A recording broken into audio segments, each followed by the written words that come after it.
Filme O Resgate do Soldado Ryan, que remonta ao período da Segunda Guerra Mundial, um grupo de soldados americanos recebe uma missão.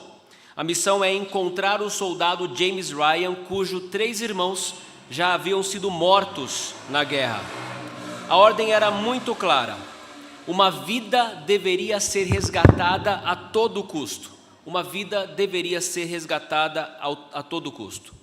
Ao longo da missão, muitos soldados morreram, inclusive o capitão John Miller, que foi interpretado aí por Tom Hanks.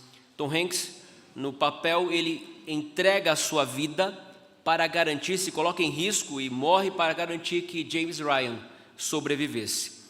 E antes de morrer, ele fala baixinho ao ouvido do soldado: faça por merecer, mereça, ou seja, faça valer a pena todo o esforço que nós, soldados, fizemos, que eu fiz entregando a vida por você. Faça por merecer, mereça. O filme termina com James Ryan, já idoso, visitando o túmulo do capitão John Miller. E emocionado, ele pergunta à esposa: diga-me que levei uma vida digna, diga-me que sou um homem bom. Jesus, o bom pastor, não foi enviado para resgatar alguém porque este alguém merecia, mas porque nos amou incondicionalmente.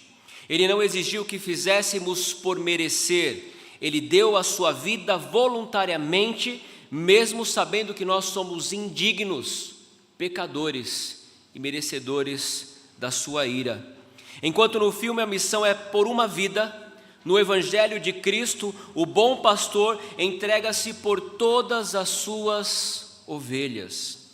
Ele diz: eu sou o bom pastor, e o bom pastor dá a vida pelas suas ovelhas. O sacrifício de Jesus, meus irmãos, não exige que façamos por merecer. Na verdade, o Evangelho, a salvação, é uma graça imerecida. Mas nós precisamos reconhecer esse amor, viver em resposta a esse amor sempre com obediência e gratidão a Deus. O soldado Ryan, ele foi salvo por um sacrifício humano. Um homem se sacrificou para salvar a sua vida.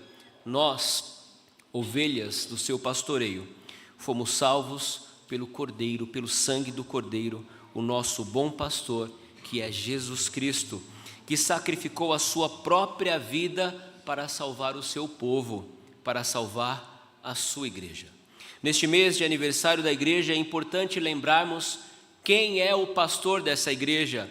Eu não estou falando do pastor Tiago, eu estou falando do supremo e bom pastor, que é Jesus Cristo. Jesus Cristo é o pastor dessa igreja. É Ele quem conduz esse rebanho em pastos verdejantes. Nós somos simplesmente ferramentas na mão desse Deus para cuidar temporariamente, enquanto estivermos aqui neste mundo, das ovelhas que Ele comprou com o seu sangue.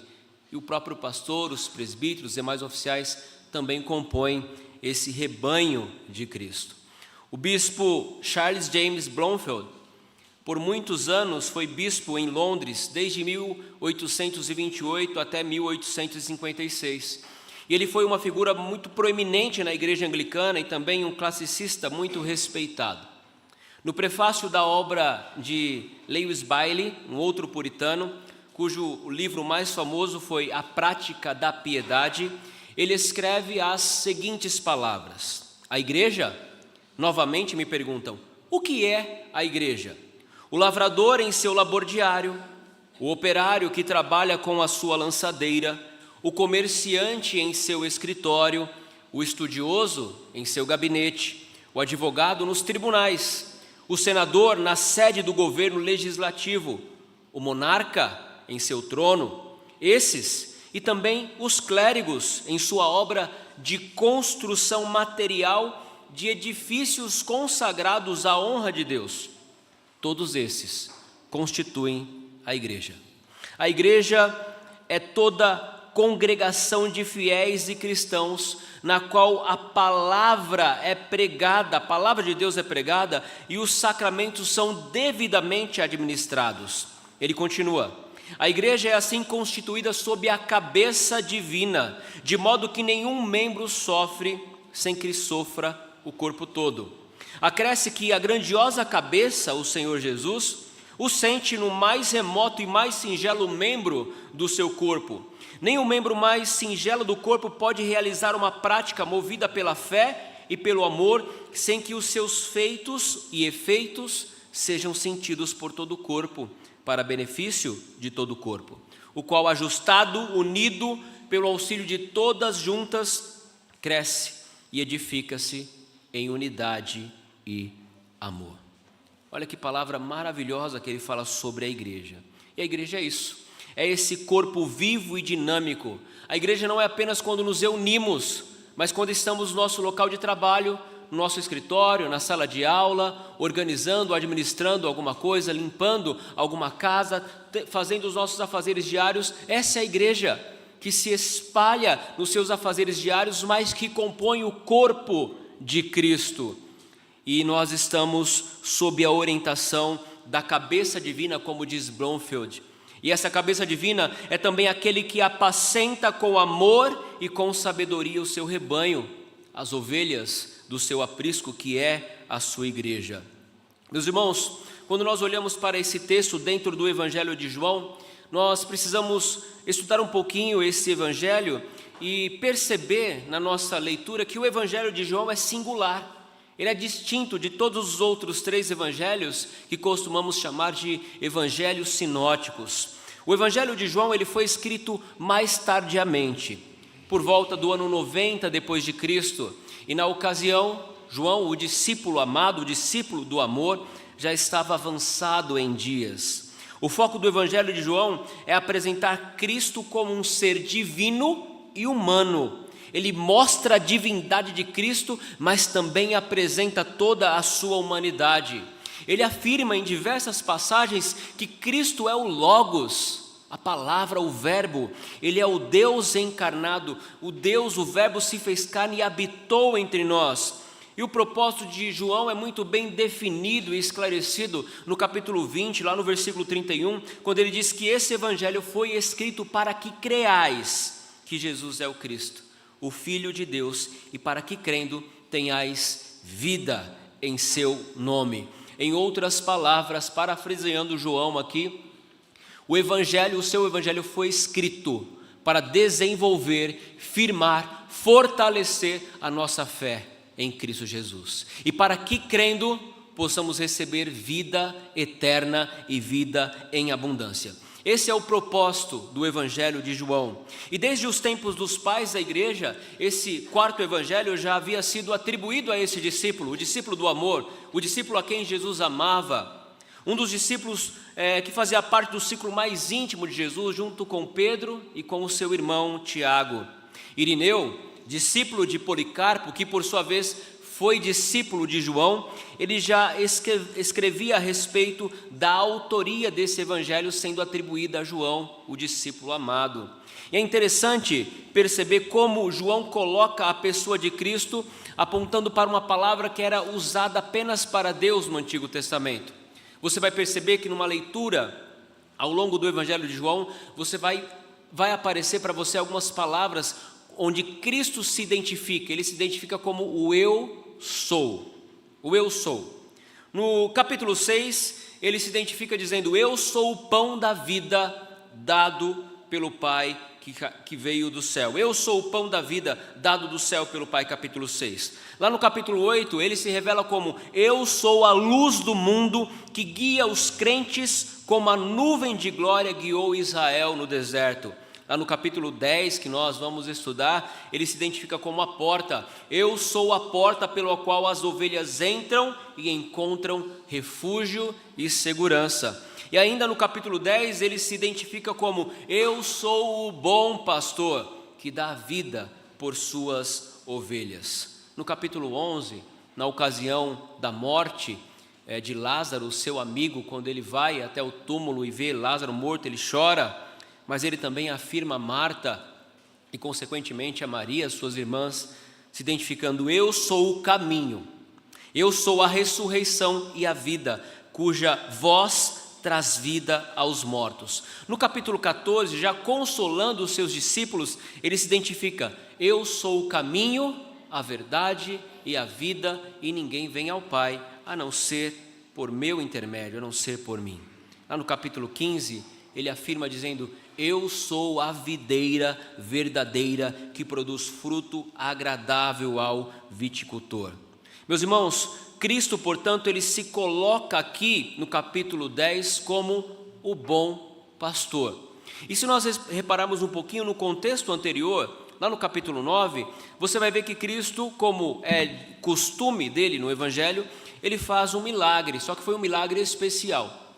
Ele vai curar ali um cego de nascença. Esse homem, ele nasceu cego e já era adulto, já tinha a maioridade, e os discípulos questionaram Jesus a respeito deste homem, dizendo: mestre, quem pecou, este ou seus pais, para que nascesse cego? Usando aqui a teologia dos amigos de Jó, eles já têm sempre algo para apontar, para acusar. Quem pecou para que ele nascesse cego? A resposta de Jesus foi simples e direta: nem ele pecou, nem os seus pais, mas foi para que se manifestem nele as obras de Deus. Jesus então, com a sua saliva, faz um lodo com o barro, aplica sobre os olhos dele, ele vai se lavar, e quando ele se lava, ele volta a enxergar. Os fariseus, irritados com aquilo, porque aquela cura havia sido um dia de sábado, começam a interrogar aquele ex-cego e diz: quem te curou? Como ele te curou? Quem ele é? E o cego explica uma vez. Só que eles não acreditam. Ele chama os pais desse jovem e começam a questionar esse pai: olha, esse rapaz está vendo e dizem que ele é cego de nascença, como isso é possível, isso é verdade? Os pais, com medo, respondeu: olha, sabemos que este é nosso filho, sabemos que de fato ele nasceu cego, mas não sabemos como ele está vendo agora e nem quem o curou. Mas ele é maior de idade, questionem ele mesmo, porque os fariseus estavam expulsando das sinagogas aqueles que declarassem que Jesus é o Cristo. Aí eles chamam mais uma vez esse cego de nascença, e o cego volta agora enxergando, depois do milagre de Jesus, e eles questionam mais uma vez: quem te curou? Quem você diz que ele é? Olha, eu acredito que ele é um profeta, mas como ele curou em dia de sábado? E começa a fazer uma série de questões. E aqui esse ex-cego, nós não sabemos o nome dele, começa a mostrar que, olha, se ele é bom ou mau eu não sei, eu sei que eu fui curado, eu sei que de fato nenhum homem em pecado faz as obras de Deus. E os fariseus, irritados, começam a insultar este jovem que agora enxerga e diz: você nasceu todo em pecado e agora quer ensinar a nós mesmos? E depois disso expulsam ele da sinagoga. Ele não faz mais parte da igreja de Cristo. Depois que Jesus soube que ele havia sido expulso, ele vai ao encontro desse cego e pergunta: você crê no Filho do Homem? Você crê no Messias? Aí ele: quem é, Senhor, para que eu creia? Aí Jesus se identifica: este que fala contigo. Ele: sim, eu creio. E prostrando-se, ele adorou o seu Senhor e o seu Salvador. Ao contrário do que fizeram os escribas e fariseus com esse jovem, que o expulsaram da sinagoga, o bom pastor vai e acolhe essa ovelha que está longe, que foi expulsa. Ele vai e arrebanha, e por isso o capítulo 10 é uma continuação dessa história, em contraste com pastores que se colocavam para devorar o rebanho. Jesus se apresenta como o bom pastor para cuidar das suas ovelhas, para cuidar da sua igreja. A figura do pastor, meus irmãos, é muito familiar dentro do contexto bíblico. Nós lemos na nossa liturgia o Salmo 23, onde Davi faz toda uma metáfora a respeito de Deus como o pastor e nós como ovelhas do seu rebanho, e todo o cuidado desse pastor para com as suas ovelhas. E lemos também o capítulo 34 de Ezequiel, onde nós vemos ali uma exortação dura contra os líderes de Israel, considerados ali como maus pastores, como pastores infiéis que estavam devorando o rebanho, mas a promessa também de que ele suscitaria um bom pastor. Davi seria o pastor. Em outras palavras, a linhagem de Davi, o próprio Cristo, seria o bom pastor. E Cristo aqui, ele se manifesta. William Hendricks, ele vai trazer alguns textos bíblicos onde nós vemos Deus se manifestando como nosso bom pastor. Salmo 23, ele diz: o Senhor é meu pastor e nada me faltará. No Salmo 79 diz: quanto a nós, teu povo, ovelhas do teu pasto, para sempre te daremos graças. No Salmo de número 80, versículo 1, ele diz: dá ouvidos, ó pastor de Israel, tu que conduzes a José como um rebanho. No Salmo 95, verso 7, ele diz: ele é o nosso Deus e nós, povo do seu pasto, ovelhas de sua mão. E no texto de Ezequiel 34:15, ele diz: eu mesmo apacentarei as minhas ovelhas e as farei repousar, diz o Senhor Deus.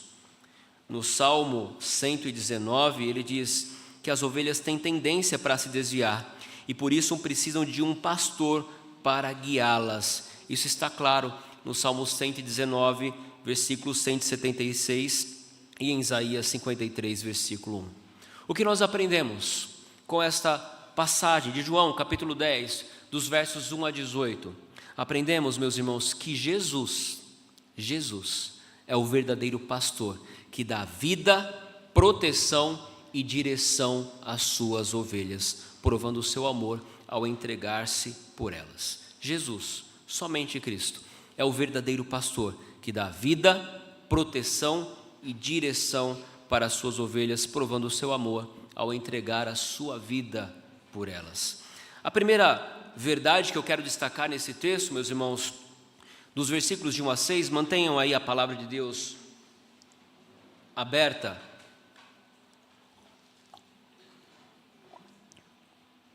É que Jesus é o pastor verdadeiro que chama e conduz as suas ovelhas.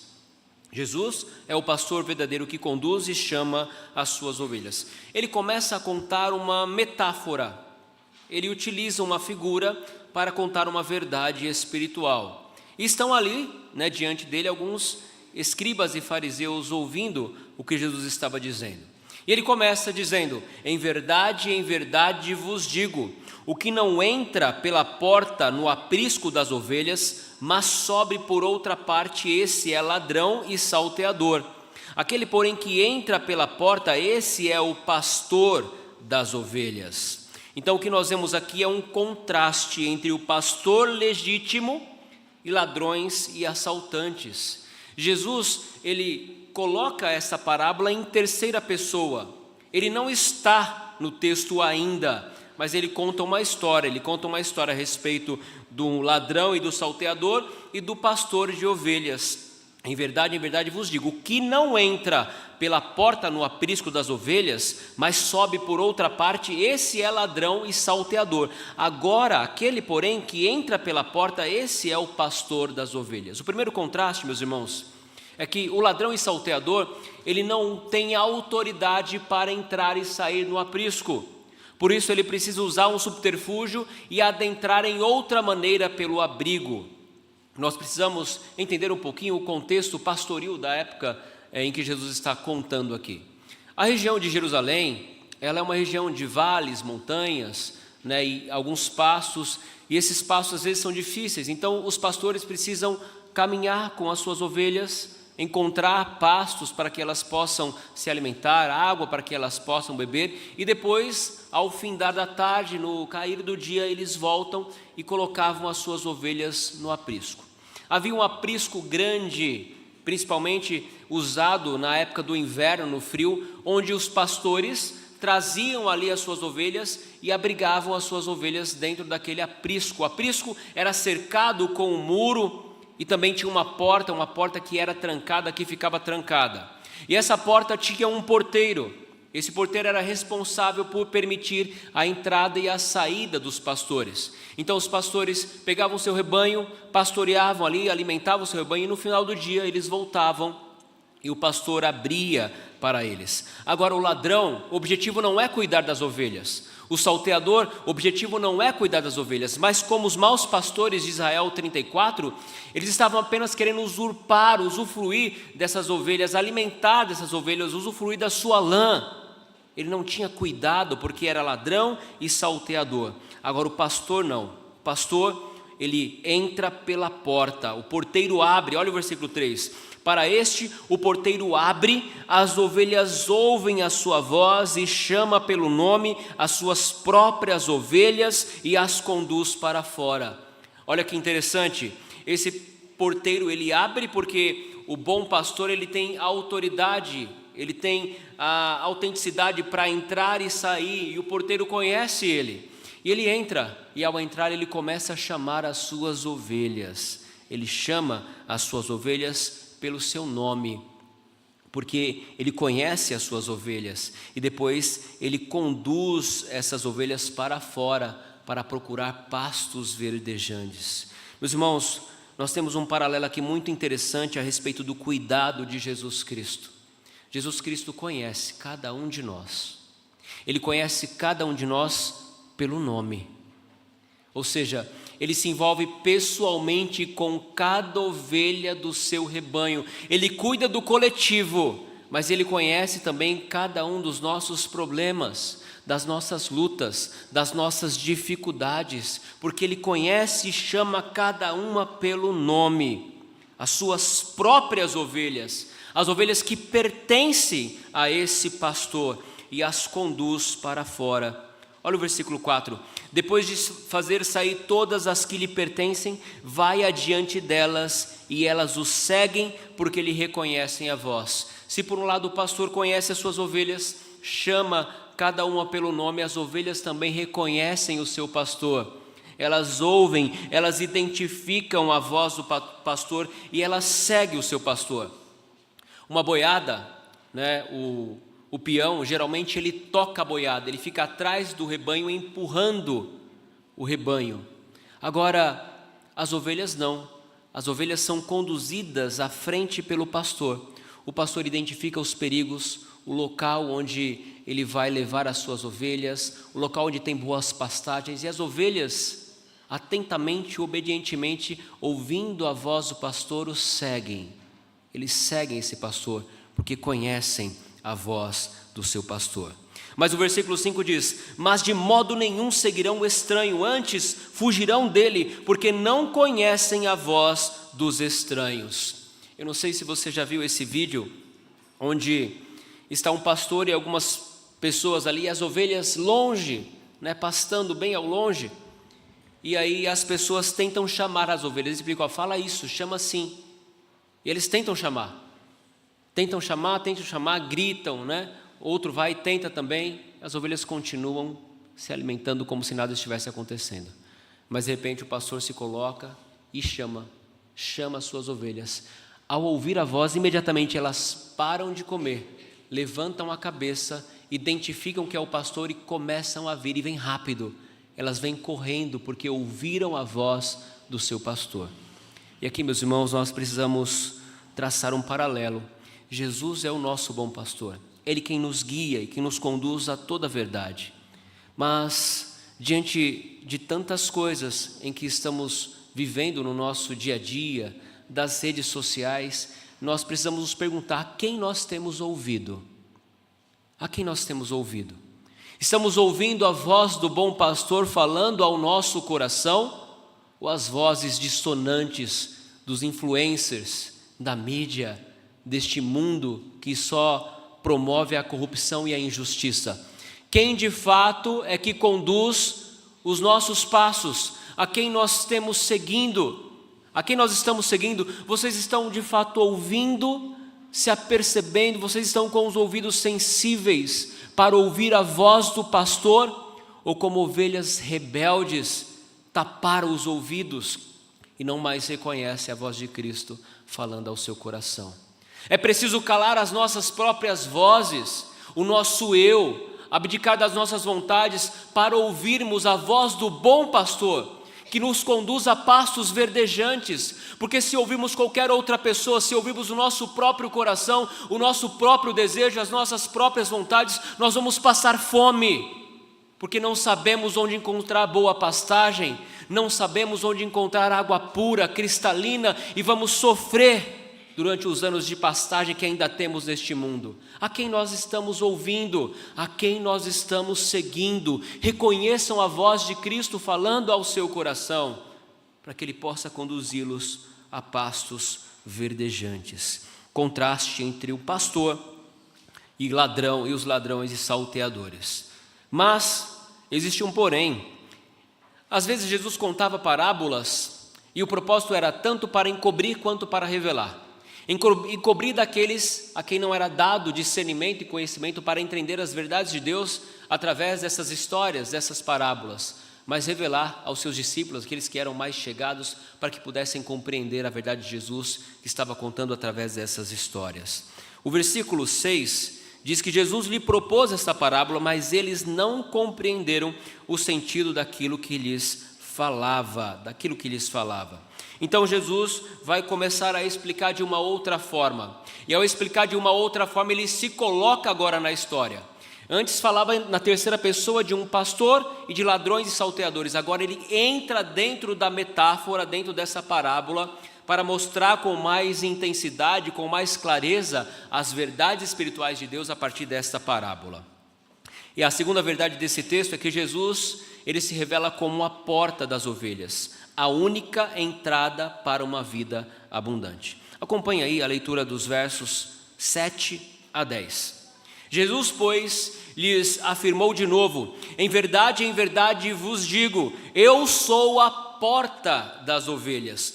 Todos quantos vieram antes de mim são ladrões e salteadores, mas as ovelhas não lhes deram ouvidos. Havia este aprisco maior, onde vários pastores guardavam o seu rebanho, e tinha um porteiro que cuidava desse aprisco e abria e fechava a porta para o porteiro.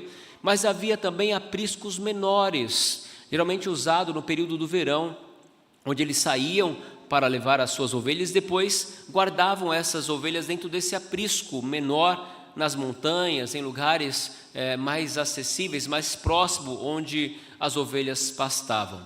E esse aprisco, meus irmãos, era um aprisco feito de pedras sobrepostas, cercado todo de pedras sobrepostas, com uma pequena porta apenas para a passagem de uma ovelha por vez. E o pastor, quando guardava essas ovelhas dentro do aprisco, ele se colocava naquela porta, ele se assentava na frente daquela porta para proteger as ovelhas, para impedir que lobos, chacais, hienas entrassem para devorar o rebanho e para impedir que as ovelhas saíssem do aprisco e ficassem desprotegidas, perdidas da pastagem.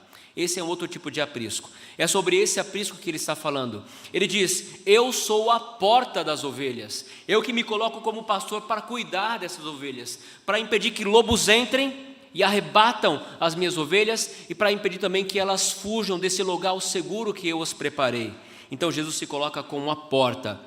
Eu sou a porta. Eu sou a porta das ovelhas. E ele diz, o contraste ainda continua a respeito dos ladrões e salteadores. Todos quantos vieram antes de mim são ladrões e salteadores. Ele está fazendo, meus irmãos, uma analogia aos fariseus, que expulsaram o cego, o ex-cego da sinagoga, que não cuidaram das ovelhas do pastor que é Jesus, fazendo o contraste entre a porta que se coloca aqui para cuidar das ovelhas e os ladrões e salteadores. O versículo 9, ele reafirma mais uma vez: eu sou a porta.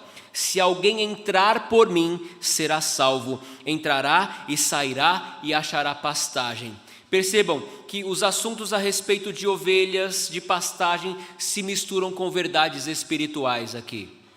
Ele se coloca como a porta. Agora ele não está falando mais de ovelha, ele está falando de cada um de nós. Se alguém entrar por mim, será salvo. Entrará e sairá e achará pastagem. Entrar e sair, você sai durante o dia para conseguir pastagem e volta durante a noite para conseguir abrigo. E Cristo diz: olha, eu sou a porta. Sabe o que significa, irmãos? Significa que Ele é o caminho, a verdade e a vida, e ninguém vem ao Pai senão por meio de Cristo. Não há outro meio de salvação. Ele é o nosso único e sumo sacerdote. Portanto, a nossa fé deve estar depositada somente nele. Não precisamos rezar o terço, não precisamos de imagens, não precisamos de santos para orar e interceder por nós. Nós precisamos apenas da porta. Entrar por essa porta que é Cristo Jesus. E quando adentrarmos por essa porta com nossos corações convictos, nós entraremos e sairemos e encontraremos pastagem, porque é o Senhor quem nos sustenta. Portanto, confiem no Supremo Pastor que se coloca como a porta, e entrem por essa porta. Outras portas, outros apriscos não trarão paz e segurança ao seu coração. Somente Cristo, somente nele você deve depositar a sua fé, a sua confiança. Se alguém entrar por mim, entrará e sairá e achará pastagem. Ao contrário do ladrão. Qual é o objetivo do ladrão? O ladrão veio somente para roubar, matar e destruir. Às vezes nós associamos esse versículo ao diabo, mas não é do diabo que Jesus está falando aqui, sim dos filhos do diabo, de certa forma, porque aqueles maus pastores, aqueles líderes que não cuidavam da ovelha de Cristo e que terão que prestar contas ao Senhor. Ele diz que esses só vêm para roubar, matar e destruir. Ao contrário de Cristo, que é a porta, ele veio com um objetivo muito claro. Ele veio para te dar vida, para que tenham vida, e não qualquer vida, para que tenham vida em abundância. Eu não estou falando aqui, meus irmãos, de prosperidade material, mas de prosperidade espiritual. Prosperidade espiritual é diferente de prosperidade material. Em algumas igrejas evangélicas, eles intensificam a questão da prosperidade, que você tem que ser rico, que você tem que ser empresário, que você tem que conquistar o carro do ano, a casa, enfim. Isso tudo é bobagem. Isso tudo não é o evangelho que está nas Escrituras de Deus. Mas a abundância aqui é uma vida plena, é uma vida cheia de Deus, é uma vida cheia do amor de Deus, é uma vida conduzida e guiada por esse Supremo Pastor que cuida do seu rebanho, da sua igreja. Isso é uma vida plena, isso é uma vida abundante. E é essa promessa que Jesus nos traz aqui. Eu vim para que tenham essa vida, a vida eterna, e tenham em abundância. Meus irmãos, atentem a uma verdade. A nossa vida aqui neste mundo, ela é passageira. Estamos aqui apenas de passagem.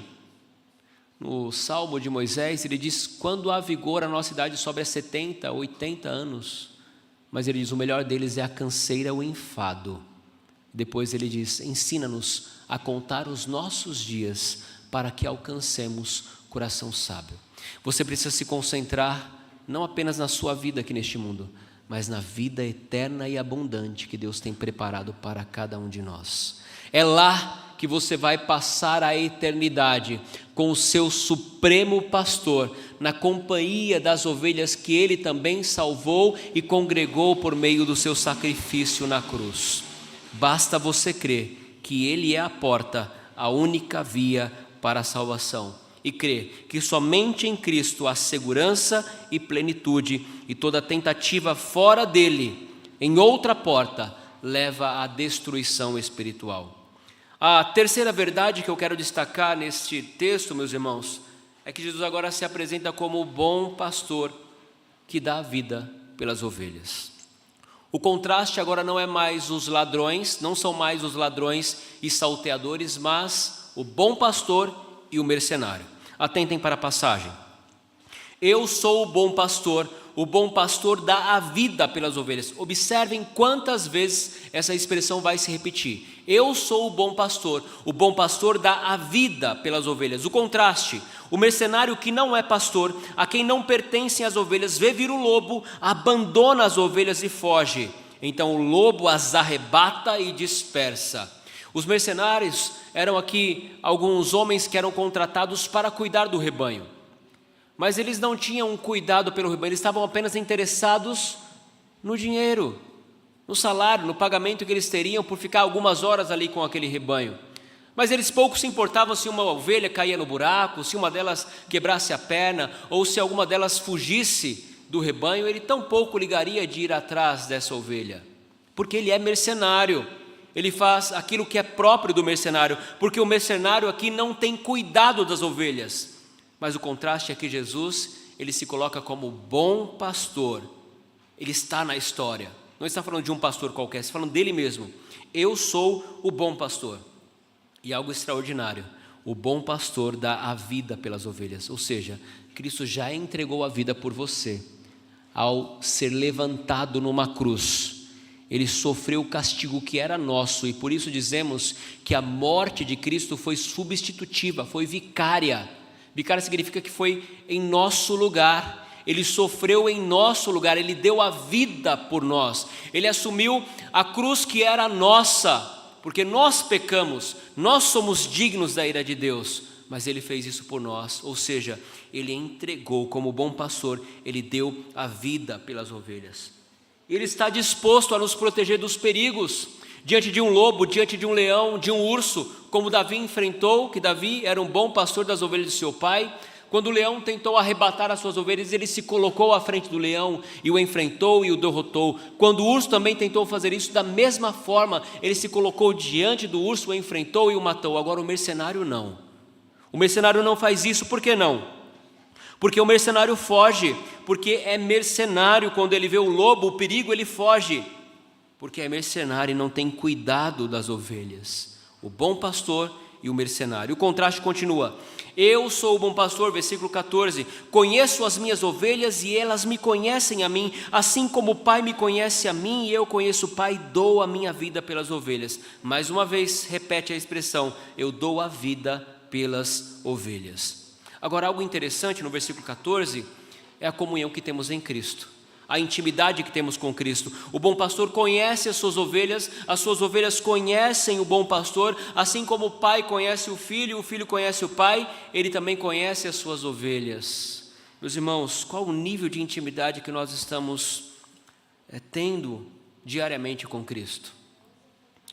Temos orado a Cristo?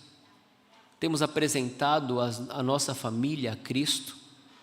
Temos meditado na palavra de Cristo? Temos de fato nos conduzido como ovelhas desse bom pastor? Nós estamos acostumados com a voz do bom pastor falando ao nosso coração diariamente, por meio da oração, por meio da palavra. Você conhece a Jesus? Você conhece a Cristo? Você pode dizer que de fato conhece a Cristo? Porque às vezes nós dizemos que somos crentes, que somos parte dessa ovelha, mas as nossas ações às vezes são ações que mostram o contrário. Dizemos ter fé em Cristo, mas vivemos como se Cristo não existisse. E não é essa a verdade que nós expressamos aqui.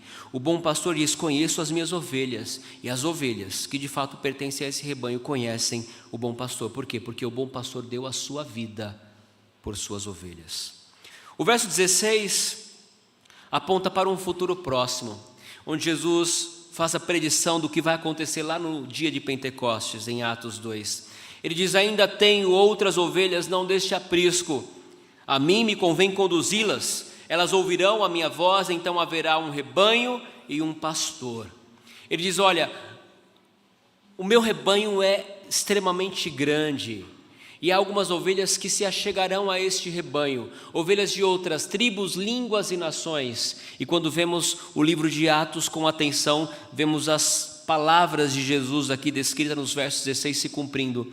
Ovelhas de outro aprisco, e agora me convém conduzir essas ovelhas, porque haverá um rebanho e um pastor. Meus irmãos, a igreja do Jardim Marilene é apenas uma pequena parcela desse rebanho. Haverá um tempo em que seremos todos um só rebanho, reunidos em um só lugar. Seguiremos apenas um bom pastor que é Cristo, ouviremos apenas a sua voz, porque ele prometeu, haverá um rebanho e haverá um pastor, e esse dia chegará, quando Jesus reunirá todo o seu povo, todas as suas ovelhas, no seu grande aprisco, e estaremos para sempre, por toda a eternidade com o Senhor. Versículo 17, por isso o Pai me ama, porque dou a minha vida para reassumir. Mais uma vez ele repete a expressão, eu dou a minha vida, eu entrego a minha vida. Agora ele diz, eu dou, mas também eu vou a reassumir, porque ele morreu para nos dar a salvação, mas ressuscitou para garantir que essa salvação tivesse os seus efeitos sobre as suas ovelhas. Eu dou, mas eu também sou poderoso para reassumir. Ninguém tira a vida de mim, pelo contrário, eu espontaneamente a dou. Quando você vê no Evangelho a trama que fizeram para entregar Jesus, você pode pensar que Jesus talvez só morreu porque Judas o traiu. Você pode pensar que Jesus só morreu porque o Sinédrio se reuniu e condenou Jesus e levou Jesus a Pilatos. Você pode às vezes pensar que Jesus só morreu porque Pilatos concordou, com o povo, com a fala e euforia do povo para crucificar Jesus. Mas não se engane, Ele é soberano. É Ele quem entregou voluntariamente a sua vida por amor a você. Não foi algo de bom que Ele viu em você. Nós não temos nada de bom que moveu o coração e o olhar de Deus para nós. Somos pecadores, miseráveis, indignos, merecedores da sua ira. Mas o bom pastor olha para nós com amor incondicional. Deus olha para nós com amor incondicional e envia o bom pastor. E o bom pastor olha para nós a despeito dos nossos pecados, nos tira do tremendal de lama e nos coloca salvo, seguro na rocha que é o próprio Cristo. E nos salva, nos liberta, porque como Ele diz, eu dou a minha vida para reassumir. Ninguém a tira de mim, eu espontaneamente, de boa vontade a dou. Entendemos que Cristo, de boa vontade, morreu na cruz para que você pudesse viver, para que você tivesse um futuro distinto, uma vida abundante, uma vida eterna. E Ele diz, terminando esse versículo, essa perícope, tenho autoridade para entregar e também para reavê-la, e este mandato recebi de meu Pai. Jesus, portanto, meus irmãos, não é simplesmente um líder, Ele é o pastor verdadeiro, a porta e o salvador que morre por amor à sua igreja. As suas ovelhas, nós, ovelhas do seu rebanho, precisamos ouvir, conhecer, atentar à voz do bom pastor. Diante de tantas vozes dissonantes que ouvimos diariamente, sejam sensíveis para ouvir a voz do bom pastor. A quem nós temos ouvido? Meus irmãos, a promessa se cumpriu de Ezequiel, onde Deus diz, suscitarei para eles um só pastor, e ele as apacentará. O meu servo Davi é que as apacentará, ele lhes servirá de pastor. Isso se cumpriu na pessoa de Jesus Cristo. Salmo 100, versículo 3 diz, sabei que o Senhor é Deus, foi Ele quem nos fez e dele somos o seu povo e rebanho do seu pastoreio. Jeremias 3,15 diz, dar-vos-ei pastores segundo o meu coração, que vos apacentem com conhecimento e com inteligência. Meus irmãos, vivemos tempos de incertezas, de crises morais, de crises espirituais, de crises emocionais, tempos de mudanças políticas e sociais, tempo de guerra, como nós temos acompanhado em Israel e no Irã. E muitos, diante desses acontecimentos, se sentem inseguros, indefesos, com medo do futuro, com medo da morte, com medo da solidão, com medo de fracassar na fé. Mas lembrem-se, nós não estamos sós, nós não estamos sozinhos. Jesus, o bom pastor, Ele coloca uma verdade maravilhosa que está lá em João capítulo 10, um pouquinho mais à frente, no versículo 28, onde Ele diz, eu lhes dou a vida eterna e jamais perecerão, ninguém as poderá arrancar da minha mão. Jesus te deu a vida eterna, não uma vida temporária. Não depende de como nos sentimos, de como nos projetamos para o futuro, diante dos nossos olhos, Ele dá vida e uma vida abundante. Isso é um presente da graça de Deus, garantido pela cruz de Cristo, pela sua morte e ressurreição. Confiem no bom pastor, porque vós jamais perecerão se depositardes fé somente em Cristo. Nenhuma força, nem o pecado, nem o mundo, nem o diabo pode nos condenar, porque estamos firmados em Cristo. Nem mesmo a fraqueza, a dúvida anula as promessas do Senhor. Terceira aplicação, ninguém pode nos arrancar da mão do bom pastor. Se o bom pastor te segura, irmãos, confie, você está firme. Não é a força do nosso braço que nos agarra a Deus, mas é a força de Deus nos agarrando. Quem pode nos arrancar da mão do bom pastor? Se estamos seguros em Cristo, quem pode nos arrebatar da mão do bom pastor? Descansem nessa verdade diante do mundo turbulento que nós estamos vivendo.